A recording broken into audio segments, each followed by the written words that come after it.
Tuhan, kita bagi berdiri semua yang terbaik. Walau kadang tak mudah dimengerti, lewati cobaan, ku tetap percaya waktu Tuhan pasti yang terbaik. Waktu Tuhan pasti yang terbaik. Walau kadang tak mudah dimengerti, lewati cobaan, ku tetap percaya waktu Tuhan pasti yang terbaik. Lewati cobaan, ku tetap percaya waktu Tuhan pasti yang terbaik. Lewati cobaan, ku tetap percaya waktu Tuhan pasti yang terbaik. Amin, amin, amin Tuhan. Sungguh kami semua percaya Tuhan, apapun yang sedang kami jalankan hari-hari ini Tuhan, kami percaya ada waktunya Tuhan akan menerbitkan pelangi bagi kami. Ada waktunya Tuhan akan membawa kami kepada sukacita dan kemenangan. Ada waktunya Tuhan kami menikmati kebaikan Tuhan. Karena itu Tuhan, biarlah jemaat muda di tempat ini Bapa, Engkau berikan semangat Tuhan untuk berjalan dalam kehidupan ini, untuk menyongsong hari depan mereka, karena mereka percaya rencana Tuhan sungguh sangat baik bagi setiap mereka Tuhan. Kami percaya lewat ibadah anak muda ini Tuhan, Engkau akan bangkitkan Daud yang baru, Engkau akan bangkitkan Daniel yang baru, Engkau akan bangkitkan Yusuf yang baru di zaman ini Tuhan. Engkau akan berkati anak-anak muda di tempat ini untuk menjadi pilar, untuk menjadi tiang yang menyangga gereja ini Tuhan, untuk terus bertumbuh berkembang di dalam kemuliaan Tuhan. Bahkan Kau berkati anak-anakmu di tempat ini berlimpah-limpah, supaya mereka menjadi saksi kebenaran dan satu saksi kehidupan bahwa Yesus Kristus Tuhan yang hidup di dalam kehidupan mereka. Bapa, terima kasih untuk ibadah muda saat ini Tuhan. Ambil alih tempat ini Bapa, ambil alih ibadah ini Tuhan, semata-mata untuk kemuliaan-Mu saja. Kami anak-anak muda di hadapan-Mu, kami siap untuk memuliakan Engkau, kami siap untuk berjalan bersama dengan Engkau, kami siap untuk menang bersama dengan Engkau. Di dalam nama Yesus Tuhan, setiap firman yang Kau lepaskan akan kami tangkap menjadi satu kebenaran, menjadi satu benih yang akan tumbuh menjadi buah bagi kehidupan kami. Terima kasih Bapa. Sungguh kami percaya hanya di dalam nama Yesus kami memiliki kemenangan. Terima kasih Tuhan Yesus. Berbicara, anak-anakmu siap menang. Dalam nama Yesus semua kita sambut firman Tuhan. Katakan amin. Jangan duduk dulu. GBI kemenangan.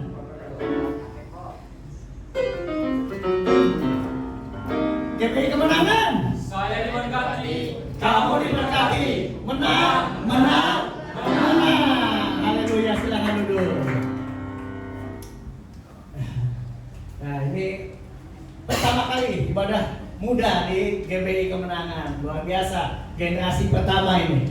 Ya, saya bingung juga nih. Umurnya jauh banget nih lompatnya nih dari yang ini ke sini nih ya. Ya. Terima kasih ini teman saya namanya Pak Riki. Beliau ini pemusik dan pengajar musik. Ya. Jadi nanti kalau ada anak-anak muda yang pingin bisa belajar musik, biar bisa ujian penyembahan, biar bisa melayanin, nanti ngomong. Nanti Pak Riki saya culik lagi buat ngajar di sini. Oke? Ada yang mau? Ada yang mau bisa musik nggak? Nggak mau ya? Oke. Ya. Untuk kali ini saya pengen kita sama-sama bahas ya tentang seharusnya, tetapi. Nah, ada yang bawa Alkitab, Alkipon, Alki-HP? Nggak ada? Oke, kita mau baca kitab Hakim-Hakim 11 ya. Di Hakim-Hakim 11 itu ada kisah tentang seorang yang namanya Yefta. Ya. Ya.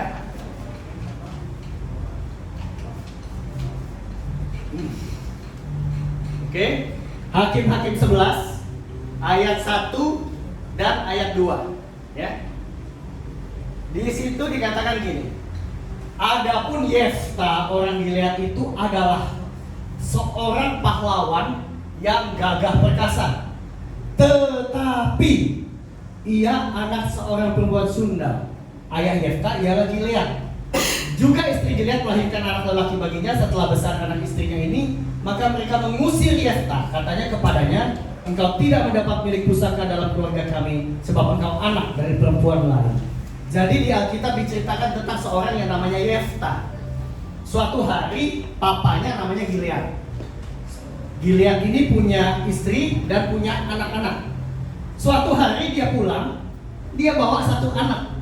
Dia bilang, ini namanya Yefta. Terus istrinya tanya, siapa ini? Anak siapa ini? Terus Gilead bilang, anak saya. Kaget dong keluarganya ya, istrinya anaknya kaget. Ini anak dari mana?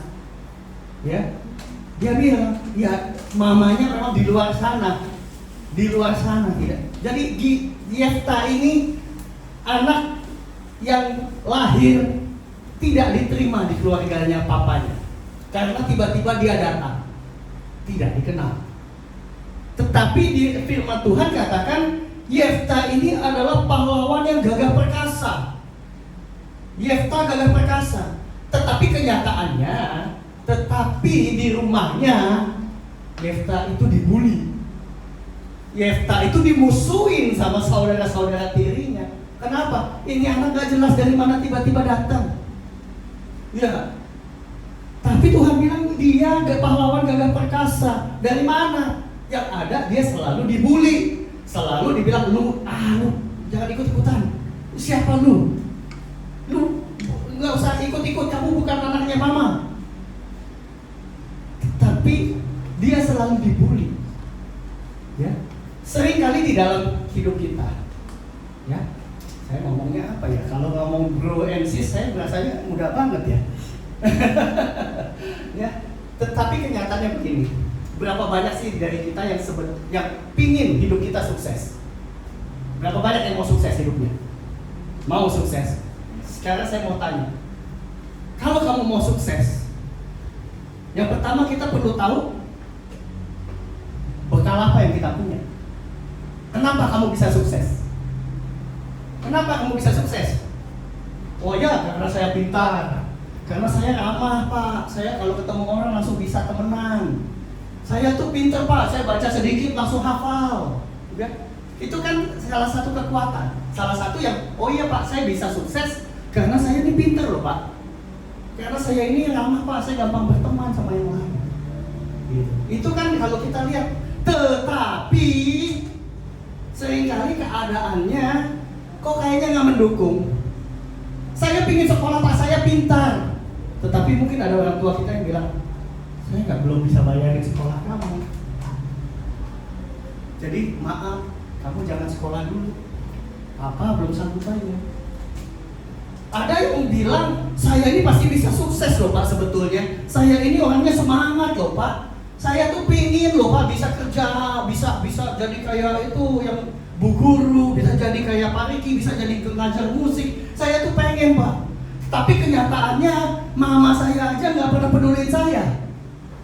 Kenyataannya papa saya nggak pernah pulang, nggak pernah tanya saya gimana kabarnya. Terus saya mau sukses dari mana? Jadi itu yang saya bilang, seharusnya saya bisa sukses. Tetapi kok kondisinya nggak mendukung. Banyak kita simpan itu di dalam hati. Banyak kita diam-diam nggak berani mimpi untuk bisa sukses. Kenapa? Nggak mungkin lah. Papa saya nggak mendukung, mama saya nggak mendukung, keluarga saya nggak mendukung. Kayaknya saya nggak berani mimpi buat bisa sukses. Tapi firman Tuhan tadi, Hakim-Hakim 11 ayat 1 bilang, Yefta adalah pahlawan yang gagah perkasa. Di pandangan Tuhan, waktu kita diciptakan, Tuhan bilang satu demi satu kita, kamu itu ditentukan jadi pahlawan. Kamu ditentukan jadi pahlawan. Jadi pahlawan.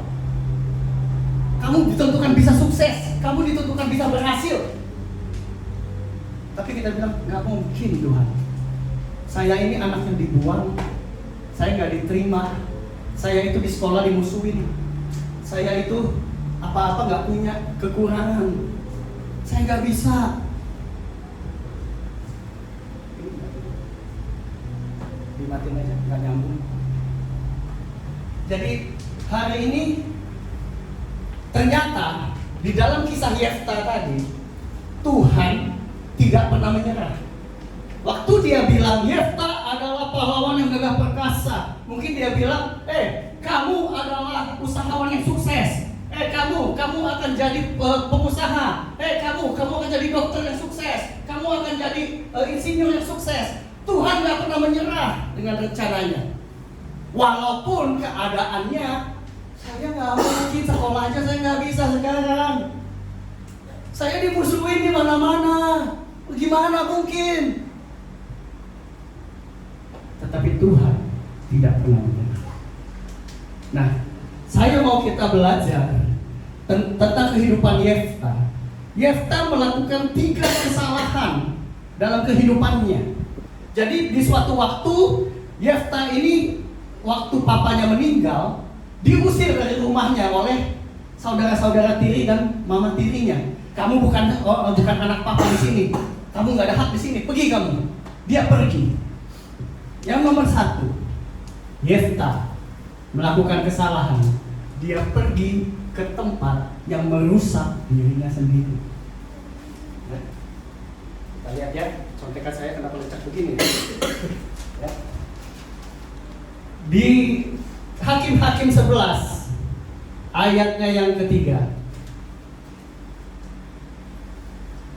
kesalahan pertama yang Yefta lakukan adalah maka larilah Yefta dari saudara-saudaranya dan diam di tanah Tob. Di sana berkumpullah kepadanya petualang-petualang yang pergi merampok bersama-sama dengan dia. Jadi Yefta punya kesalahan. Tuhan bilang dia itu bakal jadi pahlawan. Tetapi dia melihat apa? Saya ini anak yang dibuang. Saya ini anak yang ditolak. Saya ini anak yang diusir. Maka dia lari. Dan larinya bukan ke tempat yang bisa membangun dirinya, tapi ketemu teman-teman yang merusak hidupnya. Dia ketemu teman-teman yang perampok. Ya namanya perampok pasti juga kehidupan lain yang merusak. Bayangkan apa yang sedang kita lakukan hari ini. Apakah kita sedang melakukan hal-hal yang merusak hidup kita atau yang membangun hidup kita? Kenapa kamu merokok?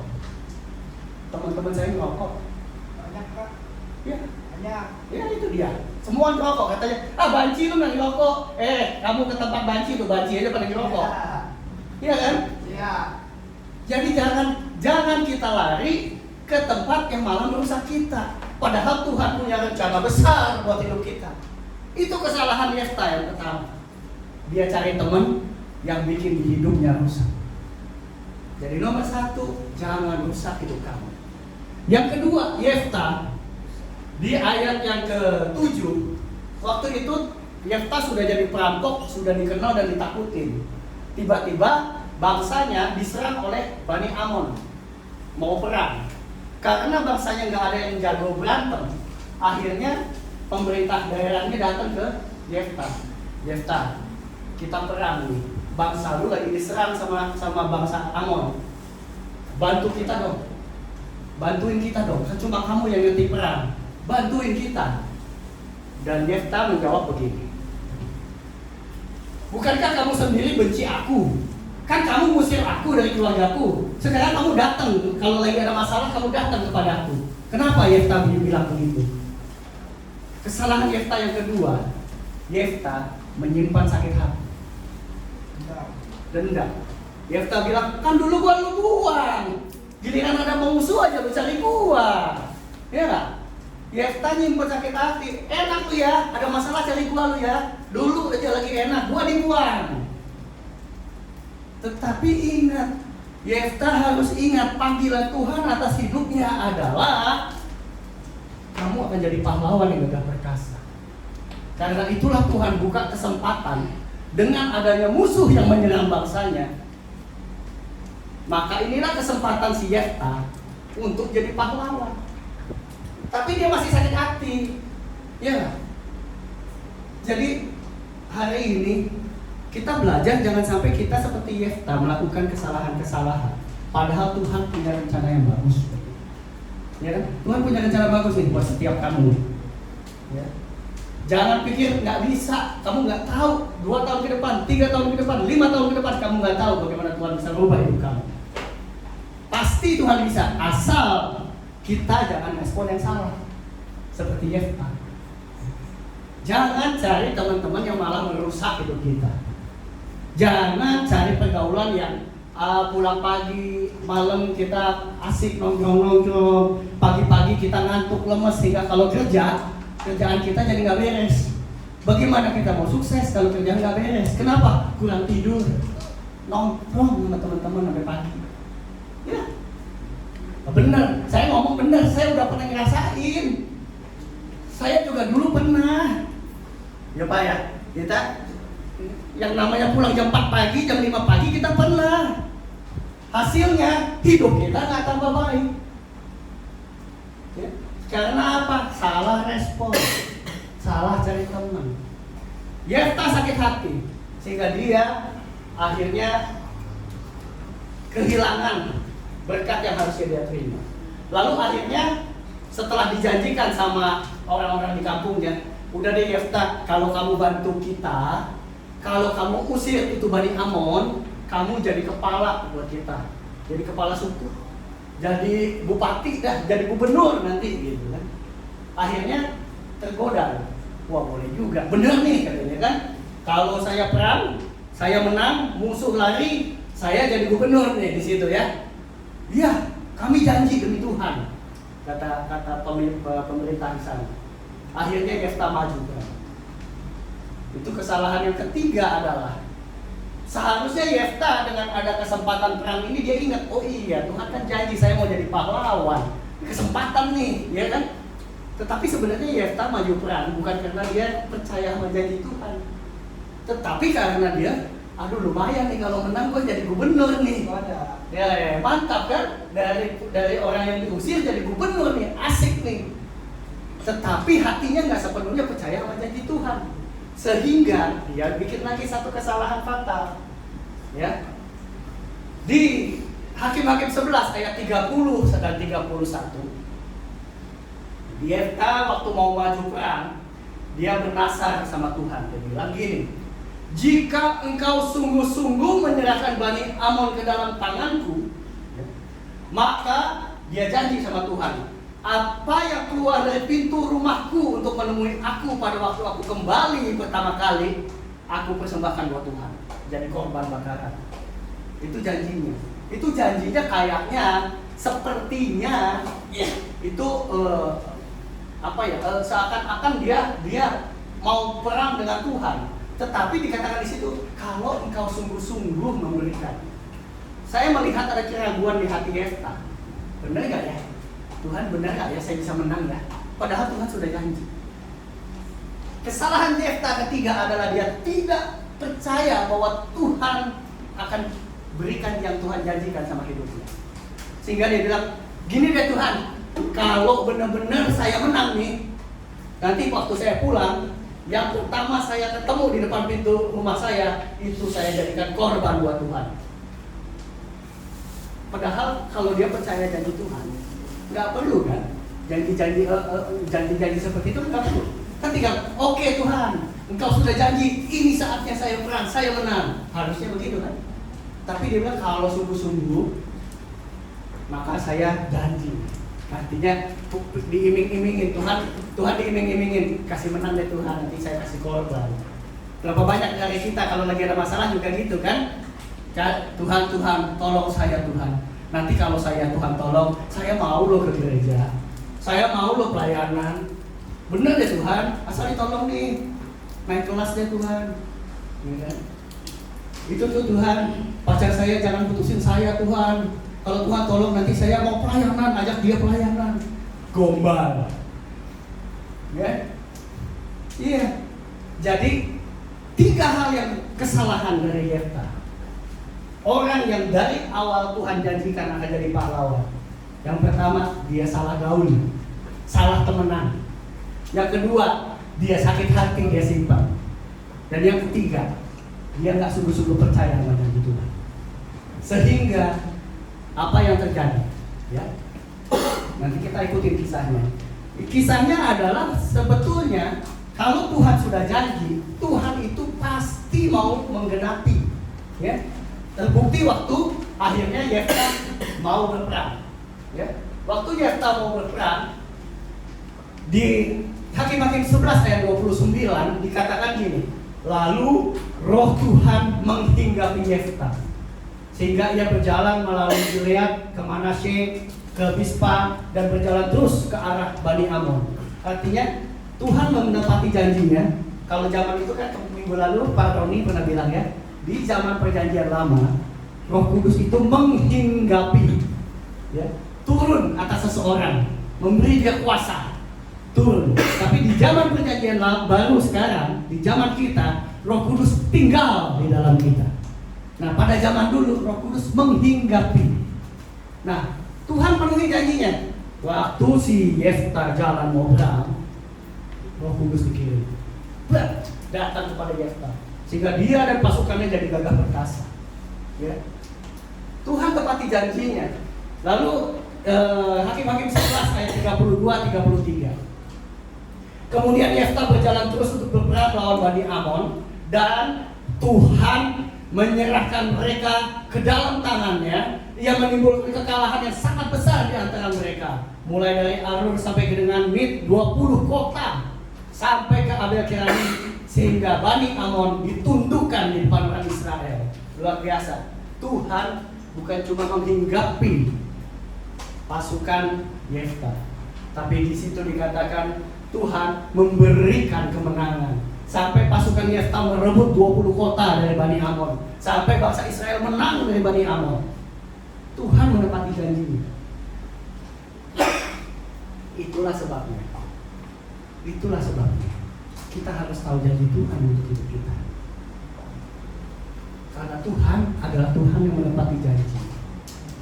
Lalu bagaimana supaya itu tercapai? Supaya tidak membuat kesalahan seperti si Yefta. Karena apa? Kesalahan itu fatal. Kalau kita baca cerita selanjutnya, waktu dia menang, dia pulang ke rumahnya, dia janji apa? Waktu dia pulang, apapun atau siapapun yang pertama menyambut dia di depan pintu rumahnya akan dia korbankan untuk Tuhan. Betul ya? Dan waktu dia pulang karena kemenangan, anak putri satu-satunya yang dia sayangi keluar dari pintu rumahnya menyambut papanya.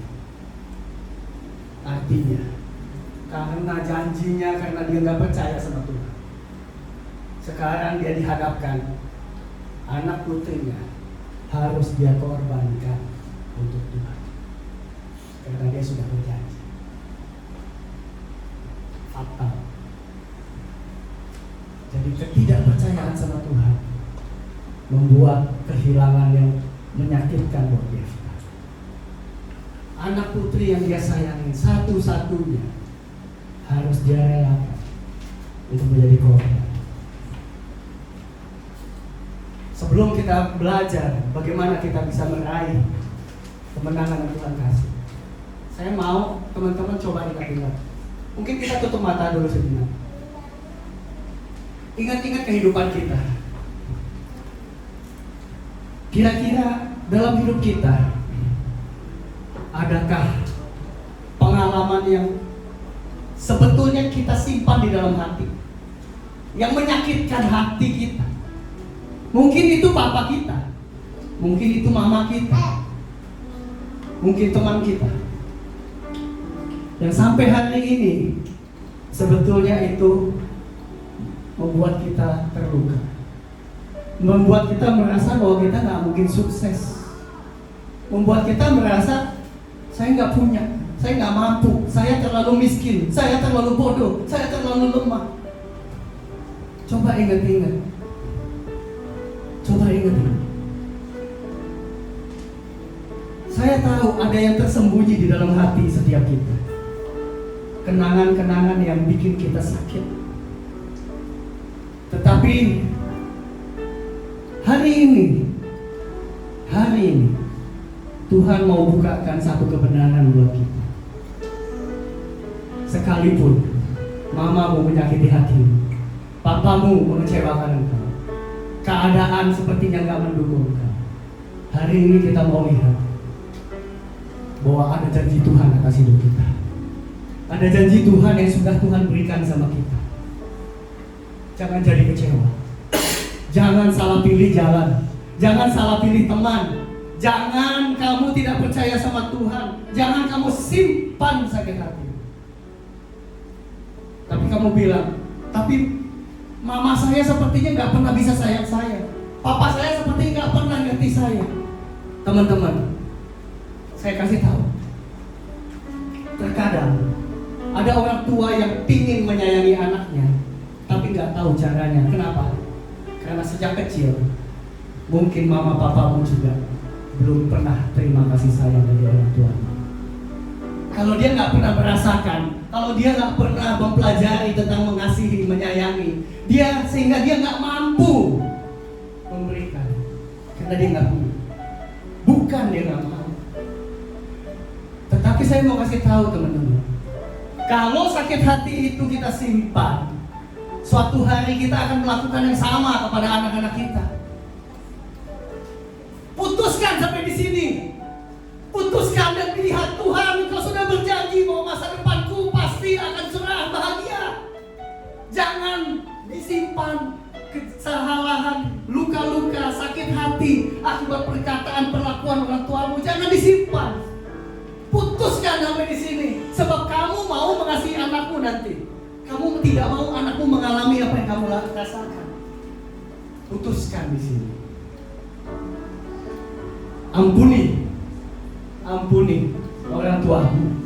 Ampuni, sebab mereka nggak ngerti. Itulah sebabnya Yesus waktu di kayu salib, waktu dia melihat orang-orang yang menyalibkan dia, Yesus berkata, Tuhan, ampuni mereka, sebab mereka nggak tahu apa yang mereka berbuat. Orang tuamu nggak tahu apa yang mereka berbuat. Mungkin kamu sakit hati, mungkin kamu terluka, mungkin membuat kamu merasa aku nggak mampu, sudah aku nggak mungkin sukses. Tapi hari ini Tuhan memberi janji kepada kita semua bahwa aku datang membawa hidup yang berkelimpahan. Mari kita belajar dari Yefta. Apa yang Yefta lakukan sehingga walaupun dia melakukan kesalahan-kesalahan, tetapi rencana Tuhan tetap terjadi atas dia. Dia tetap jadi pahlawan buat bangsanya. Apa yang dia kerjakan? Di Hakim-Hakim 11 ayat 11. Pada waktu akhirnya dia setuju untuk berperang bersama bangsanya, maka Yefta ikut dengan para tua-tua Gilead. Lalu bangsa itu mengangkat dia menjadi kepala dan panglima mereka. Tetapi Yefta membawa seluruh perkaranya itu ke hadapan Tuhan di Mizpa. Langkah pertama yang Yefta lakukan, dia bawa masalahnya kepada Tuhan. Dia bilang, Tuhan, aku ini anak buangan. Aku ini anak yang gak diinginkan. Aku ini perampok, jahat Tuhan. Tetapi saat ini Engkau buka aku kesempatan untuk aku berubah, untuk aku berperang bagi bangsaku.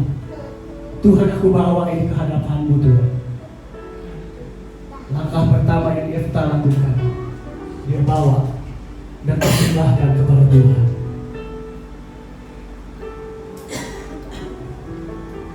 Filipi 3 ayat 13. Saudara-saudara, aku sendiri tidak menganggap bahwa aku telah menangkapnya, tetapi ini yang kulakukan. Aku melupakan apa yang telah di belakangku dan mengarahkan diri kepada apa yang di hadapanku. Teman-teman, hari ini kita sudah ingat apa yang melukai hati. Firman Tuhan katakan, lupakan yang lalu, melangkah pada tujuan. Bukankah itu juga alasan kenapa kita harus dibaptis? Harus dibaptis, kenapa? Supaya hidup kita yang lama kita kuburkan dan kita tinggalkan. Semua kutuk, semua celaka, semua perjanjian-perjanjian yang gelap, semua kesalahan-kesalahan yang fatal, semua luka-luka kita kubur di dalam baptisan kita.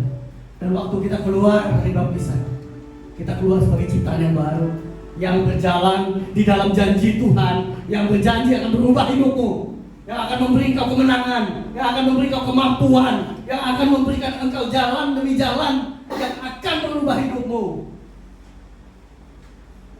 Lupakan yang lalu, berlangkah pada tujuan. Dan yang ketiga, 1 Korintus 9 katakan, aku tidak berlari tanpa tujuan. Aku bukan petinju yang sembarangan memukul, tetapi aku melatih tubuhku dan menguasai seluruhnya, supaya sesudah memberitakan Injil pada orang lain, jangan aku sendiri ditolak. Teman-teman, waktu kita sudah percaya kepada Tuhan, waktu kita menyerahkan hidup kita kepada Tuhan, perubahan itu tidak seperti sulap. Hari ini jelek, besok sudah bagus. Ada proses, ada usaha yang mesti kita kerjakan. Pak, saya ini nggak bisa sekolah karena mama papa nggak bisa bayar, Pak. Tetapi ada banyak kesempatan untuk belajar di luar. Jangan menyerah. Cari bagaimana kamu bisa belajar. Jangan menyerah. Cari bagaimana kamu bisa berlatih. Jangan menyerah. Selalu Tuhan akan buka jalan. Berdoa sama Tuhan, Tuhan aku pingin bisa bahasa Inggris, Tuhan aku pingin bisa belajar komputer, Tuhan aku pingin bisa pelayanan, tapi aku gak tahu bagaimana caranya. Tuhan tolong saya, pertemukan dengan orang yang tepat. Tuhan saya mau belajar. Percayalah, Tuhan itu Bapa yang baik. Walaupun seringkali kita melihat Bapa kita bukan Bapa yang baik di dunia ini, tetapi Tuhan adalah Bapa yang baik. Dia nggak mau anak-anaknya gagal. Saya bersaksi atas hidup saya bahwa Tuhan selalu ingin anak-anaknya berhasil. Mungkin bro, boleh saksian sedikit? Saudara saya ini, Bro Ricky, juga punya pengalaman bagaimana Tuhan mampu merubah kehidupan asalkan kita merespon dengan benar. Mungkin sebentar kita kasih kesempatan Pak Ricky untuk kesaksian ya. Kita sambut yuk.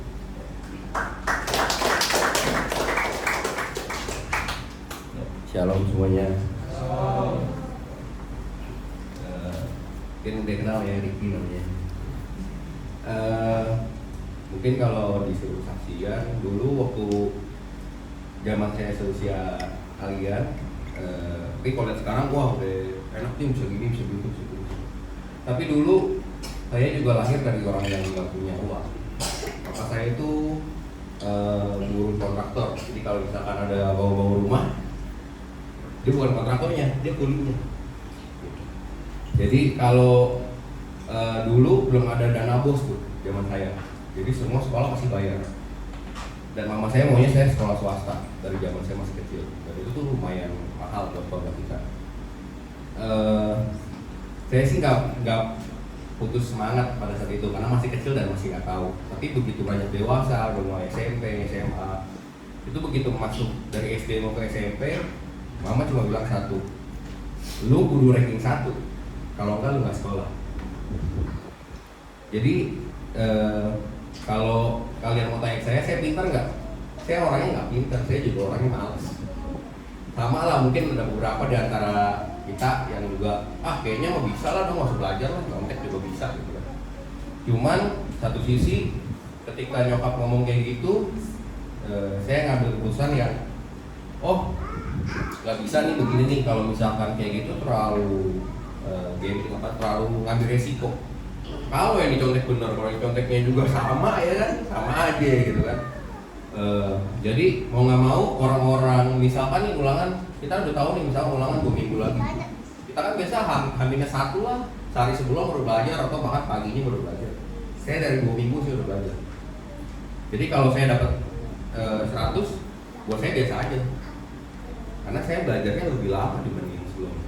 Begitu juga waktu pada saat saya masuk SMP, SMA, apalagi pas kuliah. Transisi dari SMA ke kuliah itu ada masa-masa yang namanya bandel. Mungkin semua juga ngerasa ya, umur 17 tuh mulai pengen tahu nih, mulai kenal perempuan lah, mulai kenal yang namanya AO, minum ya kan, judi mungkin, teman-teman anak-anak tongkrongan, motor gitu kan. Mungkin semuanya juga udah pernah ngalamin ya, apalagi kan kalau misalkan jenjang ekonomi sama dari bawah, terus ya mungkin bokap udah mulai mendingan lah, cuman karena kita biasa di jalan, teman-teman kita juga anak jalanan, saya juga orang Kartini ya, kalau kalian tahu ada yang pernah ke Kartini, itu sarangnya judi segala macam itu semua di situ. Jadi kalau lu mau bandel gampang, tinggal ke belakang. Nah, pada saat itu cobalah bandel. Gitu. Kenapa coba bandel? Karena stres pak. Tiap kali mau sekolah mikirnya, ya gua harus ranking 1, kalau nggak gua nggak sekolah. Udah begitu aja. Beban itu tuh berat banget buat saya. Gitu. Jadi mulai bandel tuh dari mulai SMP, SMA, coba yang namanya rokok, mabuk. Kalau judi memang nggak boleh di keluarga saya, obat juga nggak boleh. Tapi semua om saya obat. Jadi kalau mau tahu orang obat kayak apa, lu lihat om gua tuh, udah ada banyak yang meninggal. Dan meninggalnya juga nggak enak, hidupnya juga nggak enak. Begitu mau tobat dari obat ke nggak obat, itu ada namanya masa-masa sakau. Dan itu kita harus yang kayak nggak tahu ya, kalau menurut dia harus minuman yang lebih keras lah apa segala macam. Cuman saya melihat itu dari 10 saudara bapak saya nggak ada yang enak. Jujur saya sih nggak mau. Dan kalau bisa yang di sini jangan ada. Saya udah bandel segala macam, akhirnya begitu lulus kuliah sampai di penghujung kuliah itu saya IP saya 3,86, which is perfectnya itu 4. Jadi kalau kamu dapat 100 di sekolah, ini kayak saya dapat 98 lah, kurang lebih dikit. Saya ada 100. Dan saya masuk kuliah jujur nggak bayar, paling duit semesteran lah, karena bokap udah lalu beasiswa kasih ke orang, nanti gue bayar, karena gue ada lumayan gitu. Dia bayar kuliah. Begitu lulus kuliah, apakah tobat? Enggak. Apakah udah mulai melayani? Saya udah mulai melayani dari saya SMP 2005. Itu saya main drum. Itu pelayanan pertama saya. Tapi tetap bandel nggak? Bandel. Di luar bandel nggak? Bandel. Dulu pernah mikir nggak apa konsekuensinya? Oh namanya anak muda mah jarang punya pikiran. Bener nggak? Nggak ada yang pernah ngerti nggak? Ah dampaknya mentara aja lah. Cuma kata orang tua belum tentu benar gitu. Itu yang saya juga rasain. Sampai akhirnya ketika saya lulus kuliah, saya udah mulai kerja segala macam, punya duit, dan jabatan saya juga lumayan tinggi waktu saya masuk di Astra. Itu bandelnya makin gila lagi karena harus entertain orang. Udah lu bandel, lu dibayarin sama kantor, lu nggak keluar duit. Itu udah ngerasain duit enak segala macam. Terus akhirnya di satu sisi gue ada momen gue dipindah-pindahin cabang-cabang ke seluruh Indonesia. Begitu sampai di Surabaya, gue nanti lumayan lama, sekitar 3 tahun 4 tahunan. Di sana lah gue mulai mungkin balik mengenal Tuhan. Satu sisi yang mungkin gue nggak dapat di Jakarta, nggak tahu ya, mungkin sampai detik ini masih belum terlalu ini. Di Surabaya itu saya kerja di GMS, dan di GMS itu mereka lingkungannya lumayan membangun satu sama lain. Ibarat kata kalau misalnya kita nih nongkrong sama teman, biasanya ngobrol apa sih? Bola, ya kan? Ngobrol apa sih? Mobile Legend, mabar, apa segala macam ya kan? Kalau di sana mabar ya mabar, yang diobrolin apa kita? Kalau 2 minggu lalu, renungan hari ini. Jadi lu nggak ada dikasih kesempatan buat sekalipun lu bandel. Jujur ke Surabaya itu memang doa saya, karena saya bilang Tuhan, gue adalah salah satu jemaat lu yang lumayan tersesat dan lumayan budek. Jadi kalau lu kasih tahu gue, lu gampar sekalian dah. Gitu. Jangan lu kasih taunya yang kan orang yang kayak, wah gue merasakan hadirat Tuhan gitu. gue orang yang paling gak peka pak dari zaman dulu tuh. Jadi gue harus yang kayak dikasih kayak Tuhan, nih biar lu enggak nih gue lagi toel lu nih gitu. Sampai di situ berhenti mabok gak? Masih mabok, masih ngerokok gue di Surabaya. Tapi seiring berjalannya waktu, setahun, tahun kedua itu gue udah mulai berhenti. Tahun ketiga udah yang kayak, duh ngapain ya gitu. Akhirnya gue mulai buka lah Alkitab gue yang udah lama, udah berdebu gitu. Tetap gue bawa ke Surabaya, gue buka Alkitab, gue baca. Gue diingetin sama Tuhan di satu ayat, di 1 Korintus 15 ayat 33 kalau nggak salah. Itu namanya pergaulan buruk merusak kebiasaan yang baik. Itu gue renungin pak gitu. Dulu mungkin waktu sekolah minggu kita ayat hafalannya adalah jadilah garam dan terang dunia, bener ya? Ya kan, ada tuh. Cuman ada ayat Alkitab di mana pergaulan buruk itu merusak kebiasaan yang baik.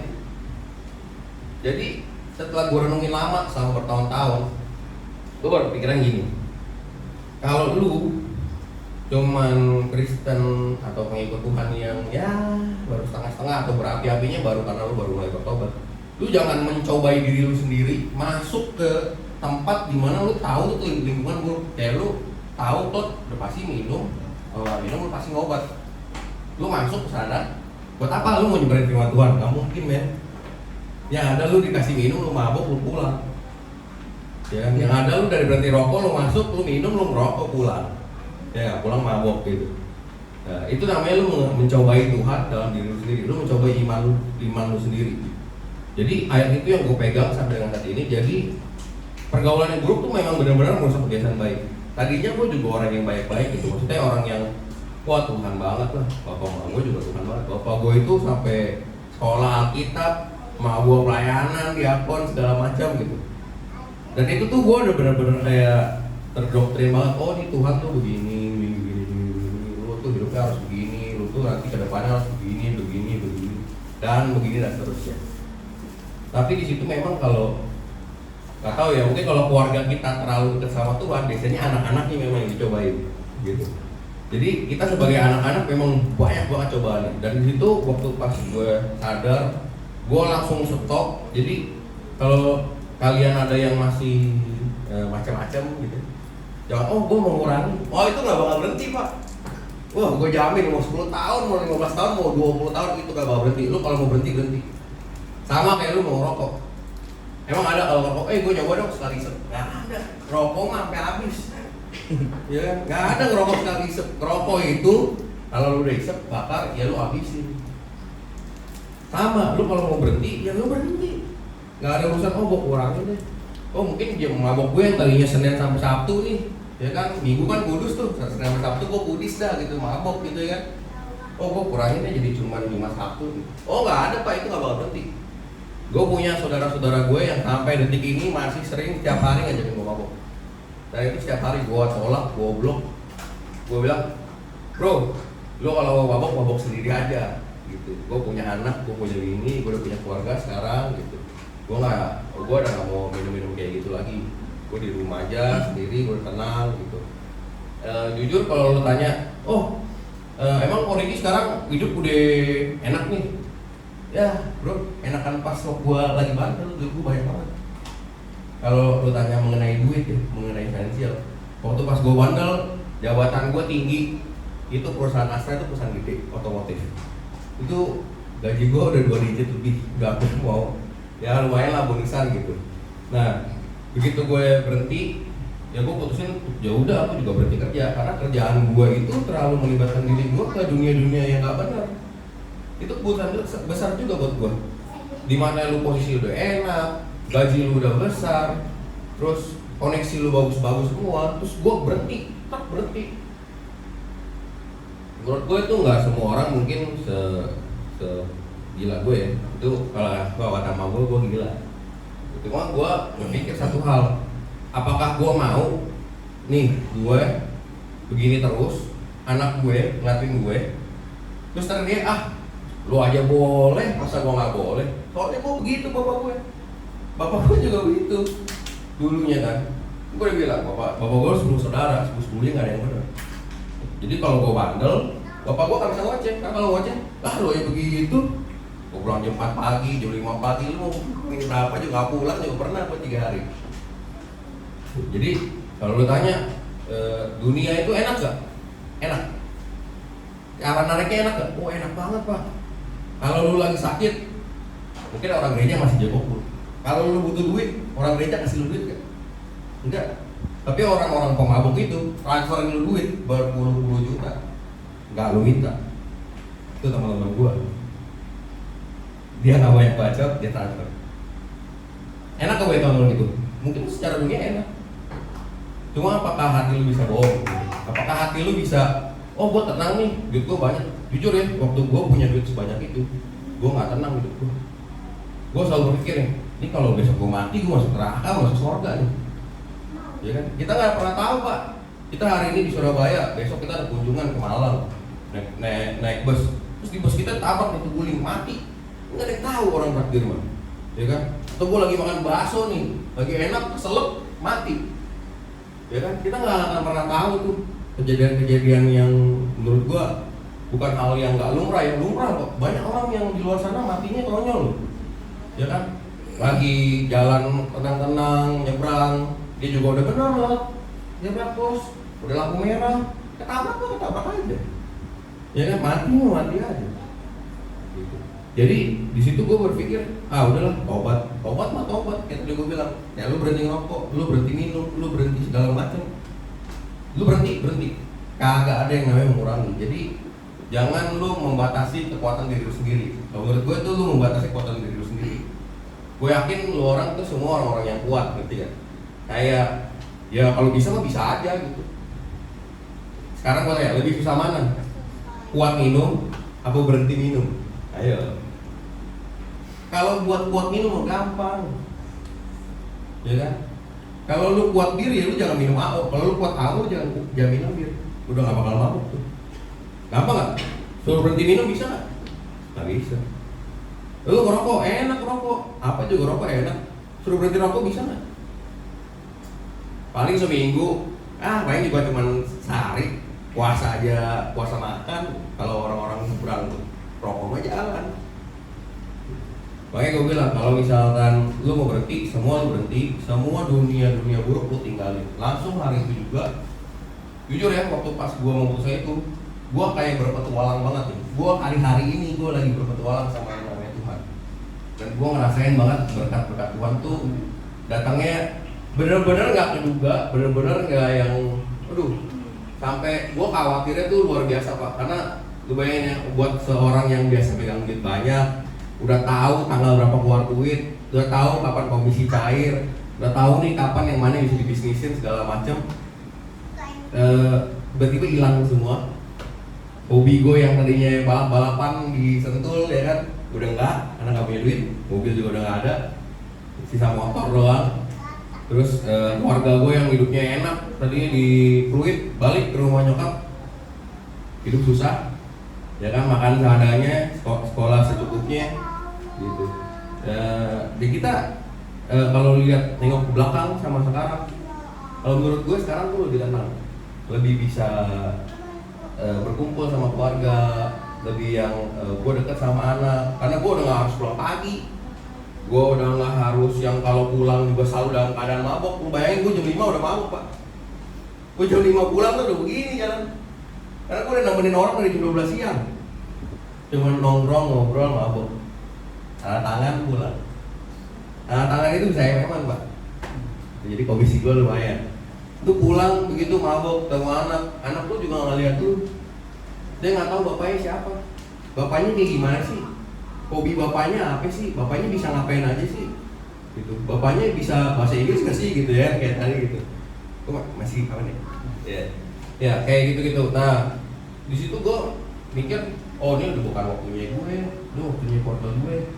Mau kayak tadi Koper sempat bilang, mau lu dibuang sama mak lu, mau lu dihina sama om lu atau siapapun itu yang menghina lu. Bro, balasnya bukan lu kata-katain bro, balasnya pakai apa? Pakai prestasi. Gue juga pernah duduk di kursi lu. Gue juga pernah ngalamin lu kayak susah kayak lu. Gue juga pernah ngalamin dimana makan tuh tiap hari cuma nasi sama kacang panjang. Tiap hari, bukan setahun bro. Dari gue umur 4 sampai gue umur 12 tahun. Kenapa? Karena kalau nggak kayak gitu, nggak bisa makan. Kalau mau makan Kentucky nih, udah beli Kentucky kan, bagi 4, makan 2 hari. Gue juga pernah ngalamin, mungkin nggak tahu ya lo orang ngalamin kayak gue apa enggak. Gue pernah ngalamin hal kayak gitu, yang rumah tuh cuma 2 kali 3, yang tidur berempat orang. Nah, gue juga pernah ngalamin hal kayak gitu. Jadi kalau lu bisa lihat gue sekarang di sini, ya mungkin nextnya akan lu yang berdiri di sini. Dan mungkin juga lu yang akan gantiin gua, Kokris, yang bisa bantu melayani di sini gitu. Makanya kayak Kokris kemarin sempat ngomong, Ki, mau nggak nih ke gereja tempat gue melayani? Boleh dong. Jadi jemaat apa jadi pelayan, gue siap aja. Lu mau suruh foto kek, gue mau suruh apa kek. Kenapa? Karena gue tahu gereja gue juga kayak gereja lu zaman dulu. Ya kita hidup di kalangan susah, ya gerejanya pasti terdekat, betul nggak? Teman-teman kita ya orang-orang susah semua bro, gitu. Mulai dari kecil, belajar musik juga gue dari gereja, terus baru gue kembangin sendiri, les ini sono. Tapi itu juga karena gue juga pinter-pinter nyari-nyari duit sendiri, jualan pensil lah, jualan pulpen lah di sekolah. Yang ada aja bro dijualin, yang kata mainan gue beli dulu di warung, gue bawa ke sekolah, gue jualin ke temen gue, untung 1.000 gue beli. Orang-orang main Tamiya mah gue nggak main Tamiya bro, dulu zaman kita kan dulu mungkin ya, main Tamiya tuh seru banget tuh. Nah gue suka ngumpulin tuh, waktu Tamiya tabrakan dibuang tuh, lalu gue ambilin tuh, gue kumpulin jadi Tamiya, nah baru gue main. Gitu. Jadi mungkin nggak tahu, mungkin satu atau 2 orang dari kita atau beberapa orang dari sini relate mungkin hidupnya sama gue. Jadi kalau lo tanya kenapa gue bisa begini, ya gue struggling dalam Tuhan. Gue selalu belajar dari yang terpahit, karena gue bilang gue orang yang lumayan keras kepala. Jadi gue selalu kalau doa, Tuhan lu tahu kan gue batu gitu, lu kasih tahu gitu. Kayak waktu pas gue mau keluar tuh gue struggling banget karena gini udah ngoceng bilang Tuhan lu kalau misalnya emang lu kasih tahu gue harus begini, ya lu ya udah ayo, gak apa-apa gue adventure balik nih, bisa oke gitu. Karena kalau lu bisa tempatin gue di tempat yang rendah, ya lu juga yang tempatin gue tempat yang tinggi. Amen. Karena semua yang Tuhan bisa ambil, Tuhan bisa balikin. Tuhan, karena semua yang kita hidup ini dari Tuhan loh. Yes. Gue nggak tahu loh, kayak misalkan 10 tahun yang lalu, oh gue bakal berdiri di sini, gue bakal ketemu dulu orang, gue bakal pelayanan di sini, gue bakal spend time sama Kokris, gue bakal ketemu Kokris. Gue tuh ketemu Kokris baru, gue di Puri tuh baru 6 bulan ya, 6 bulan. Sebelumnya ngapain? Sebelumnya 5 tahun, wah udah kepahitan sama Tuhan. Karena beberapa hal, yang tadi gue bilang, istri ngoceh lah, inilah, itulah, punya bisnis bangkrut lah, inilah, segala macam. Nanya ya, iya. Gimana akhirnya kamu tahu, gimana akhirnya cara Tuhan ngomong sama kamu untuk berhenti kerja itu? Tuhan cuman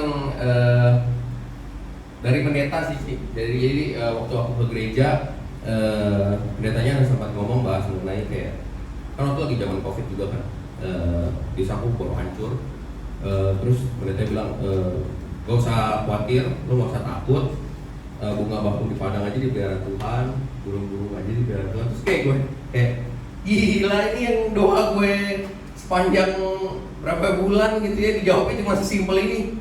Ya, mau gimana lagi ya kan? Terus udah gitu, saya punya selipan Alkitab sih. Iman sebesar biji sesawi aja mau memindahkan gunung gitu.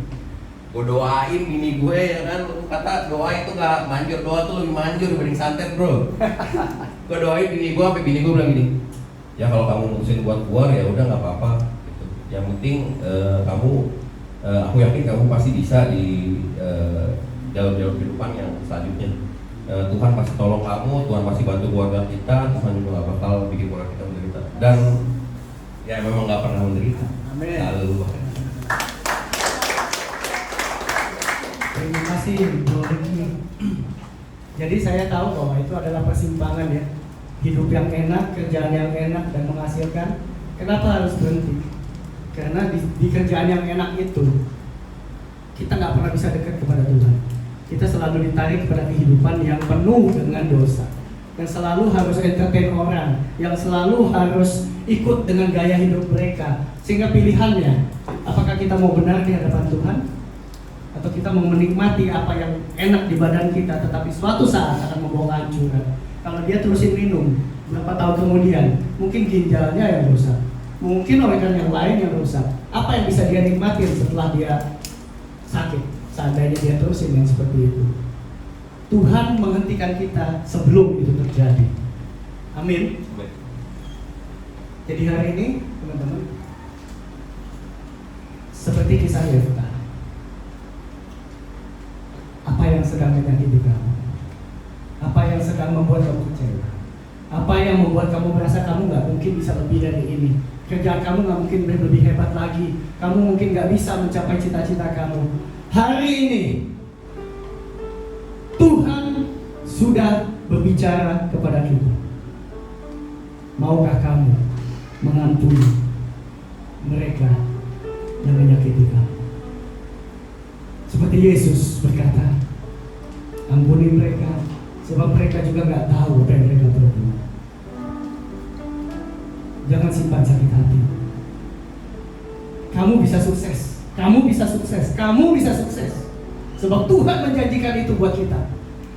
Tetapi percayai Tuhan lebih dari apa yang kita rasakan sekarang. Anak-anak muda di sini akan jadi kelanjutan dari gereja ini. Kita lihat ya, jemaat gereja ini sudah lanjut usia semua. Tapi kalau kita lihat bagaimana gereja ini memberkati banyak kehidupan, maukah kita juga jadi bagian yang dipakai Tuhan buat memberkati lagi? Kalau Tuhan mau pakai kita memberkati, yakinlah sebelumnya Tuhan pasti berkati kita dulu. Kenapa? Kita nggak bisa memberi sesuatu yang kita tidak pernah terima. Kita nggak pernah memberi sesuatu yang kita nggak punya. Karena itu kalau Tuhan mau pakai kita memberkati, Tuhan pasti berkati kita dulu. Tetapi jangan seperti Yefta, lakukan 3 kesalahan. Jangan bergaul dengan mereka yang merusak hidupmu. Seperti Glory kita dibilang, berhenti adalah berhenti, bukan cicil. Stop. Karena itu merusak hidupmu. Kalau kamu mau berontak, kalau kamu mau buktikan, Mama bilang saya ini anak yang gak bisa sukses. Mama bilang saya ini orang yang gagal. Saya mau buktikan, bukan dengan berontak, dengan bangun hidupmu. Buktikan kalau kita bisa. Buktikan kalau kasih Yesus bisa mengubah kita. Buktikan kalau kita bisa mengampuni dia. Buktikan. Janji Tuhan harus kita buktikan. Harus kita buktikan. Jangan simpan sakit hatimu. Jangan simpan kekecewaanmu. Mereka juga butuh dikasihi. Orang yang menyakiti kamu butuh kita kasihi. Sebab mereka gak ngerti. Mereka juga gak pernah terima kasih itu dari dulu. Maukah kita menunjukkan bahwa kita bisa mengasihi mereka? Karena Yesus mengasihi mereka. Dan yang ketiga, percayai Tuhan sepenuh hatimu dan berjalanlah dengan iman, maka kamu akan menerima janji Tuhan. Mari kita tutup mata kita. Oh, rabasyattakara lamasyanda wasyikara wayaharasa. Oh, rabalamasyamana lamasyakara wayalamasanda lalawasyikira lamasa. Tuhan, terima kasih untuk ibadah muda hari ini Tuhan. Sebuah kisah yang sederhana tentang Yefta Tuhan. Bahwa kami semua sudah diberikan satu masa depan yang bagus, yang indah, yang sukses. Tetapi dunia seringkali mencoba meremukkan kami. Dunia seringkali mencoba menghancurkan impian kami. Kami kecewa Tuhan. Kami sakit hati. Kami sakit hati dengan orang tua kami, dengan mama, dengan papa, mungkin dengan om, mungkin dengan saudara-saudara, mungkin dengan teman-teman. Kami seringkali merasa nggak diterima Tuhan. Kami ditolak. Kami nggak seperti yang lain.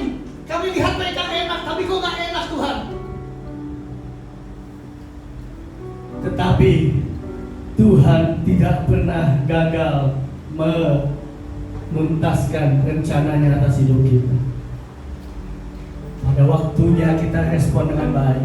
Pada waktu kita berani keputusan untuk tidak memberontak lagi. Hidup benar di hadapan Tuhan. Tuhan mampu merubahkan. Tuhan akan bukakan pintu-pintu yang baru buat kalian. Kalian anak-anak muda pilihan Tuhan. Kalian anak-anak muda yang sudah dipersiapkan Tuhan jadi pemimpin. Jangan rusak hidupmu. Jangan rusak dengan pertemanan yang buruk. Jangan rusak dengan pergaulan-pergaulan yang salah. Rokok, minuman, obat-obatan, seks bebas, dan segala dosa-dosa. Jangan kalian izinkan masuk dalam hidup kalian. Sebab kalian sudah dikuduskan oleh darah Yesus. Yesus katakan, aku mati buat engkau karena kamu istimewa buat aku. Kamu aku pilih karena aku sayang kamu. Aku mau berkati kamu. Kamu istimewa anakku. Kamu istimewa. Aku mampu menolong kamu. Dan aku mau menolong kamu. Jangan berontak lagi. Jangan keraskan hatimu. Jangan lari lagi daripada Tuhan. Tuhan mengasihi engkau.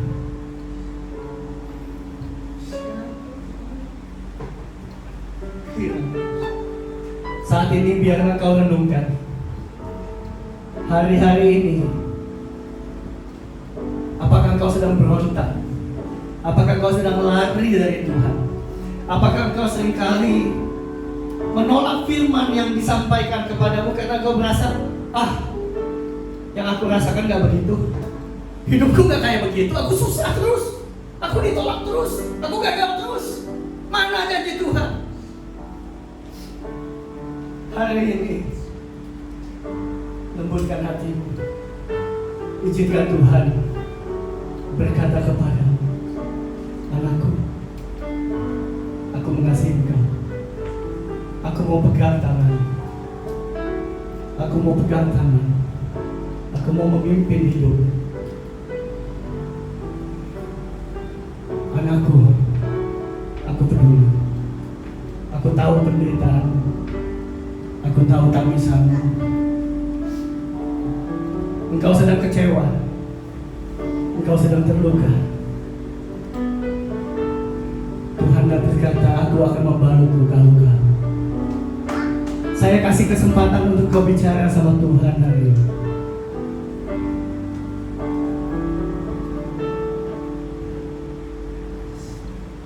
Mari bicara sama Tuhan. Bapak, aku sakit hati. Aku takut Tuhan. Aku sering gagal. Aku merasa orang gak mungkin terima aku. Tapi hari ini Tuhan, kau sudah berkata melalui firman yang disampaikan bahwa kau punya rencana yang baik untuk hidupku.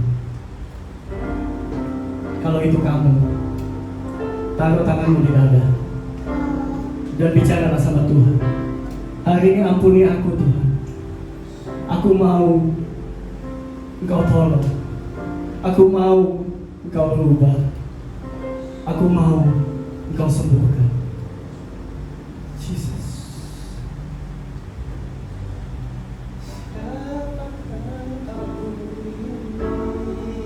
Tuhan jadi biji matamu, dengan apakah ku balas Tuhan selain puji dan sembah? Siapakah aku ini?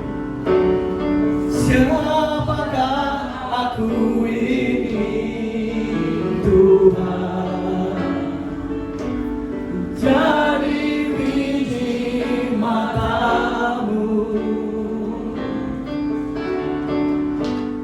dengan apakah ku balas Tuhan selain puji dan... Mari nyanyikan lagu ini dan katakan, Tuhan begitu baik sama kita. Kita biji matanya Tuhan.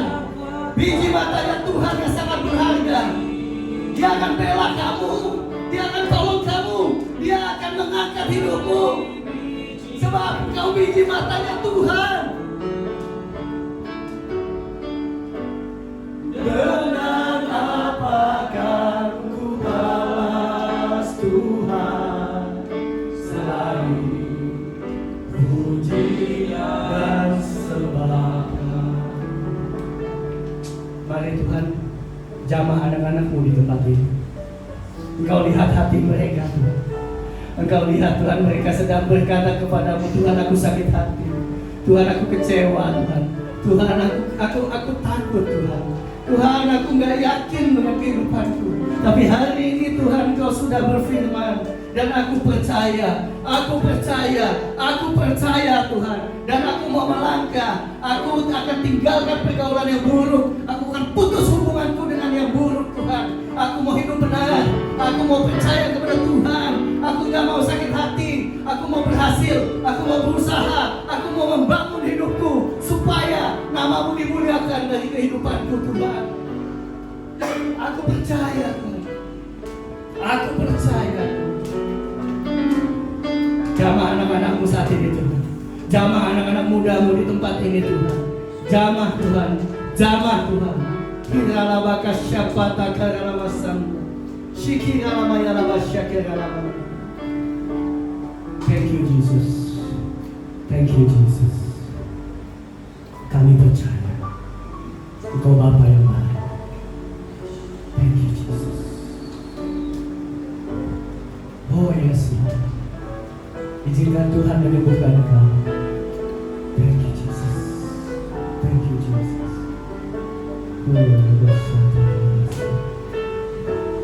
Hari ini aku mencabut perkataan-perkataan kutuk yang pernah dilepaskan atas anak-anak-Mu. Mungkin kata-kata kutuk dari orang tua mereka, mungkin kata-kata kutuk dari teman mereka, mungkin kata-kata kutuk yang membuat hidup mereka berantakan Tuhan. Aku patahkan di dalam nama Yesus. Aku lepaskan berkat atas anak-anak-Mu di tempat ini Tuhan. Aku lepaskan berkat Tuhan atas anak-anak-Mu. Segala kegagalan aku ganti dengan keberhasilan Tuhan. Aku ganti dengan kekuatan, dengan sukacita damai sejahtera Tuhan. Di dalam nama Yesus, anak-anak-Mu lebih dari pemenang.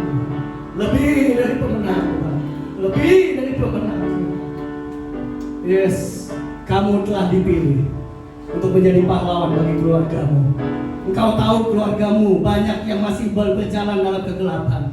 Engkau dipilih Tuhan untuk membawa terang. Engkau dipilih Tuhan untuk menyampaikan Kristus atas hidup keluargamu. Engkau dipilih Tuhan untuk menang atas mereka.